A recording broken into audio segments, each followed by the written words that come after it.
What's up, everybody? Ryan Knapton here with my first video of the season. This one is featuring Chris Pappas. He's one of the OG professional snowboarders and professional snowboard coaches. He helped me out massively 30 years ago when I was a camper from August 24th to 28th, 1994 at Mountain Hood, so Wendell's snowboard camp. Yeah, so he helped me out massively then. It's always such a privilege and pleasure to ride with, take some laps with him occasionally. When he's coaching, sometimes he pulls me over like, "Hey, Knapton, come here. Can you demonstrate this to my, the students that he's teaching?" And it's like always some carving-based stuff. And in this one, he kicks out some awesome insights on how he thinks about carving and safety, and even some an accessory product that we both use. So I hope you enjoy this first video. Wishing you all an amazing season. Take care. Hit that like button. Subscribe. And without further ado, here we go. Oh, it's been a minute, but out here at Nationals, let's start off with taking a look at these awful views. Oh, here I'm today with Chris Pappas. I met Chris Pappas 30 years ago. 1994, summer at Wendell's snowboard camp. I'm on the bus that he's driving up to the mountain, second or third day on snow, and I'm, he overhears me saying how I have my whole back of my ankle was just torn off. I was on a pair of Airwalk boots that were just too large, and it just, that up and down motion just scraped all that skin off. And Chris overheard that, took out the first aid kit and built me this contraption with this hollowed out part, all the padding around it, and then I could snowboard again. Thank you for taking the time for some little nerdy camper and making it just an experience that, and then so it's been so cool to see. I mean, you're one of the first people to ever do a flip and invert in the half pipe. Yeah, staying inside the pipe. And then, since then, so you were a pro snowboarder along for one of the original OG professional snowboarders, and since then, I mean, you've got clients this year winning events at Nationals, and in the past, you've had your hands in the development of riders such as, who sent you that snowboard? Sean White sent me this board, and JJ Thomas is working for him. I'd like to thank Sean for the board and JJ Thomas. I'm really liking it. I like a lot of side cut and a full tip to tail camber, and that's what this baby's got. Mount center, directly centered on side cut. That's where I like to be, and it's really nice having fresh, brand new edges too. Now, outside of those guys, I mean, he's had his hands in Danny Cass and Rob Kingwell, and I can't even. Chris Inglesby, probably thousands of snowboarders. Like, you're a lifelong coach and have taught so many people so well. Gary Watts, I know he's always says. Chad Otterstrom always says the best things about you.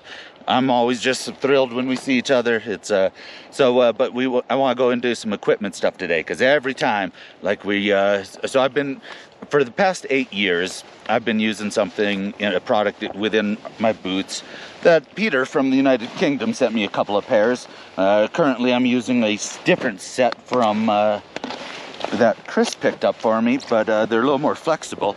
But especially with these wide boards, but it's not necessarily exclusive to wide boards, but we are shoving soccer shin guards, oh man, it's so tight, into the back, in between the liner and the shell of the boot.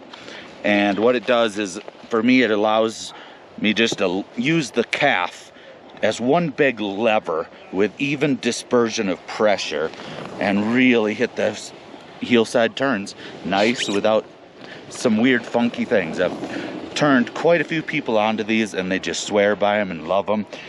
When I'm walking around, I usually just take them out because it's not as comfortable for walking out, and sometimes they could slip out.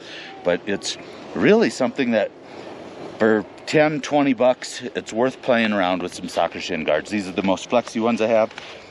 There's some are pretty stiff. Yeah, mine. Mine's a little stiffer. Look at his OG one. So you want to go 30 years. Yeah, in between the liner and the shell. But mine this was a pretty stiff one. Yep. This one I've had for over 30 years. It's wild. So it's a little stiffer. I like a stiffer one in the front. Mm-hmm. But that's how a lot of people. The other thing about it, so it gives you a nice even pressure, and I like having a lot of forward lean. I have very skinny legs, and one time I landed a big air. My binding jabbed me so hard I wasn't able to snowboard for about a week or two. That's what it used to be for me. It was a lot of forward lean with a stiff sky back. Right. And when you knuckle a jump or overshoot a jump, oh my God. Bruise your leg. Ugh. So it can prevent a week or two off the snow, especially if you're a young kid in the pipe going big. You're gonna make a hard landing, and it can prevent having a bruised calf. It's just also, I love the even pressure. I take it out, I feel naked. That's 100%. When the days that I've probably forgotten mine in about 3 days, and when I don't have it, I'm just miserable. Like, why? How could I forget those? Or it falls out when I'm walking across the parking lot, and I'm like, damn it!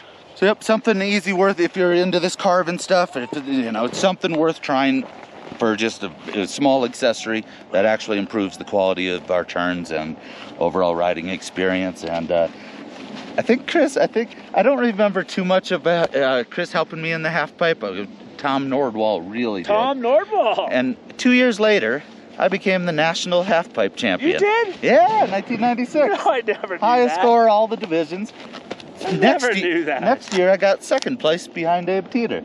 Oh. So it's so cool to see what this USASA Nationals has developed into. It's the largest snowboarding competition in the world. I didn't even know you knew how to ride a pipe at all. I thought you just... Dude, I've made the finals of the US Open. I was on the Junior Worlds team a couple of years.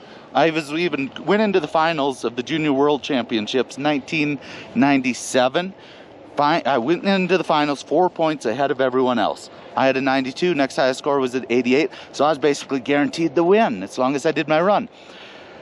A Finnish girl kissed me right before my run, and I forgot my run. Back then, it was a combined score for this, so with one fall, yeah, I had no chance to come back and be the Junior World Champion, but yeah. I got my I loved riding half pipe back then, but now I ride like waves down the whole mountain. So, yeah, do you want to make some turns riding some waves? You kind of watch out for those people flying down the hill. Yep. Actually, we'll get uphill looks in. We know how to do this safe. I enjoy like carving and grabbing my rail a little, and I carve my rail. Get the board, grab the edge, get a lot of high edge angle. It's just fun. Yep, high edge angles, tilt the hell out of the board. Let the board do the work for you. show your little diagram, I love it. Let's do it in the sun. Right okay. A lot of people think, you might not have to carve to do freestyle, but like pipe riding is carving. So something I like to show is this. If we get a nice big, nice medium radius giant slalom carve,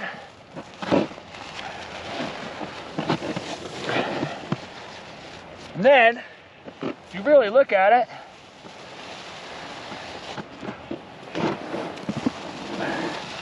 what I did there, that's the half pipe.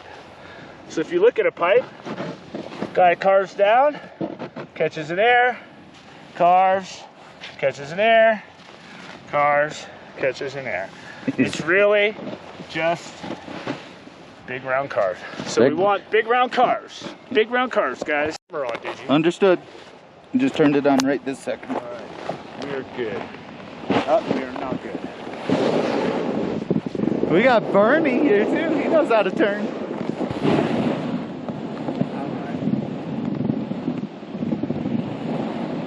Whew. Who's this gentleman? Chris Pappas. Chris Pappas. I'll tell you the stories in a minute.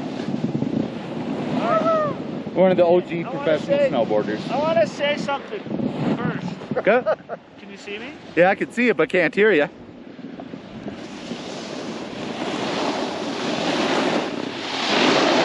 Hey, we're gonna draw out some pretty long turns. Number one, before I go, look uphill, and every chance I get on my carves, I'm gonna be looking back uphill to make sure I don't get hit. I love that you said it, Chris. Thank you. All right.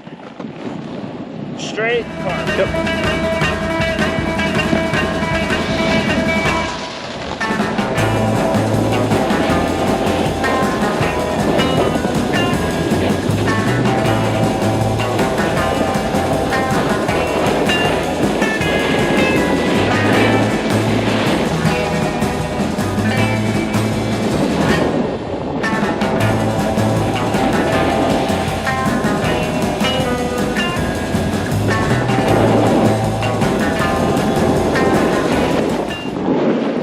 Not bad for having some hurt ribs either, huh? Yeah, my ribs a little broken. But the sign told me to slow down. So I had to slow down. Feel free to take rest breaks on the run when there's behind the slow signs. Yeah, large carbs with on the way across.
Not bad. Make some boards for you. Yeah, I talked to them yesterday. They're going to make one a little stiffer. This one's a little soft. Chris, thanks for everything you've done for snowboarding, brother. Oh, I got a tip. No way. Yeah, man. Ah, look at that. You're a legend, brother. Is that which side? Well deserved. Someone gave me that tip. I wanted to transfer it over your way. Oh my God. You've done a lot of good in the sport. Thanks a lot, Ryan. Yep. Thanks for being in this video, brother. Well, I hope we get to see it, and please, look uphill. Yep, look uphill, Please. Stay safe. There's always more turns to be made. If we get hit, then we're out of the game. So on my way down, there was a young gentleman that appeared on my right, and I saw him on my previous turn, kind of expected him to stay back, but he didn't. And on my next turn, he was very close. Yep. The battery's dying here, but thank you all for watching. Try those soccer shin guards. It's a game changer. It's like such an easy thing to make your performance better on that heel side and feel just more consistent, and using a larger lever of that big calf. Just using the calf as one big lever with like a seamless pressure along the back of the leg rather than a pressure point at the top of the high back. So give it a whirl. Thank you again, Chris. And Love you, it can brother. save a bad injury. Yep. Peace out.